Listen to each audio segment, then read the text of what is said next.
exactly identifies as the middle class? Usually, people who earn between $41,000 to $125,000 a year. Some say it's anyone within a 50% hovering around the US median income. There's a wide range of definitions concerning the wage of the middle class because there's a lot of factors that affect the wages, because such as like taxes and the prices of different commodities in different states. For example, comparing the income range of middle class between Maryland and Mississippi, middle class in Maryland usually earn between $48,000 to $145,000 a year. In Mississippi, middle class people earn between $25,000 to $76,000 a year. According to the data from the former White House press secretary, in 2008, 25% people identified themselves as lower class, 53% people identified themselves as middle class, and 21% identified themselves as upper class. However, in 2014, the situation shifted. 40% people identified themselves as lower class, 44% identified themselves as middle class, 15% identified themselves as upper class. For middle class, their size clearly shrinked over the past 6 years. The CNN news indicates that the rich are not only trumping the middle class in terms of income, they have also seen their wealth increase over the past 30 years. The median net worth of upper-class families doubled between 1983 and 2013, up to $650,000. But the wealth of the middle class has increased a near negligible 2% over that time to $98,000. At least they far better than lower-income Americans who saw their wealth drop 18% to $9,500. Although the upper class has the least amount of people, they occupy a significantly large part of the nation's aggregate income. Looking at it another way, according to CNN's statistics, the upper class now controls 49% of the nation's aggregate income, up from 29% in 1970. The middle class used to earn the largest slice of the nation's income. It held 62% in 1970, but that share has since fallen to 43%. The lower class, meanwhile, holds 9% of the country's income, just under the 10% it earned in 1970. Why does the middle class matter? Middle class creates a sufficient demand to stimulate economic growth. The wealthy in unequal societies simply do not consume enough to drive a modern economy. The rich save more than the middle class, and they consume less. You need a middle class to produce high-skilled workers.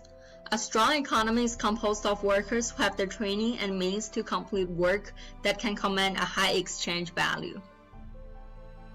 A strong middle class, as thinkers from Aristotle to James Madison to modern political scientists have noted, fosters better governance by helping ensure government is well run, increasing citizens' participation, minimizing factional fighting, and promoting policies for the benefit of all of society rather than special interest. In contrast, economic inequality and a weak middle class depress the political participation of the non-wealthy, reducing voting, discussion, and interest in public policy. It also reduces the basic effectiveness of government. The quality and efficiency of government agencies is significantly diminished. Moreover, actual corruption in government becomes much more common with a strong middle class. Active engagement of the wealthy with their disproportionate power to secure public policies to their liking through lobbying, campaign expenditures, and other means of influence is likely to cause taxpayers' dollars to be wasted.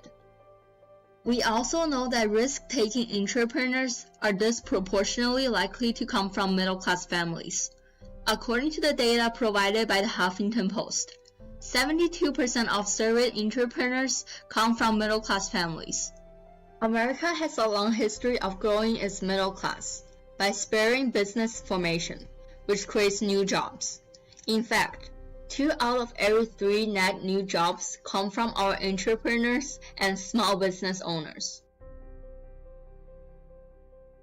The federal government should invest in our infrastructure by rebuilding our bridges, railways, roads, ports, schools, and libraries, neighborhood parks, and abandoned housing, make other common sense investments that create jobs and boost our national economy.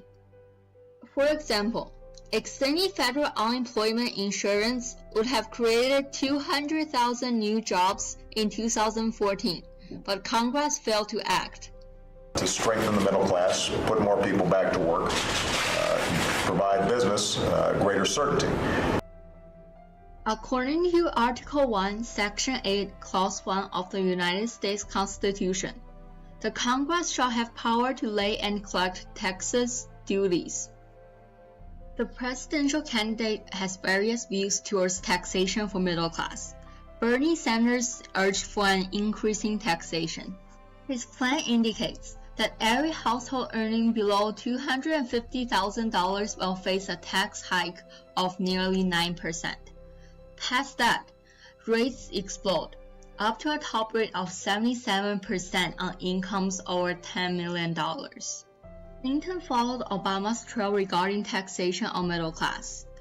She pledged she wouldn't allow taxes to be raised on households earning less than $250,000 per year. Clinton didn't draw her number out of thin air. $250,000 is the same pledge she made in her 2008 campaign, and the level that President Obama has also used to define the middle class. Here's a tweet about the supportive opinions from the public towards Clinton's tax cut plan. They believe Clinton's tax cut plan will increase the size of the middle class. These are the reasons why I want the presidential candidate to talk about the disappearance of the middle class.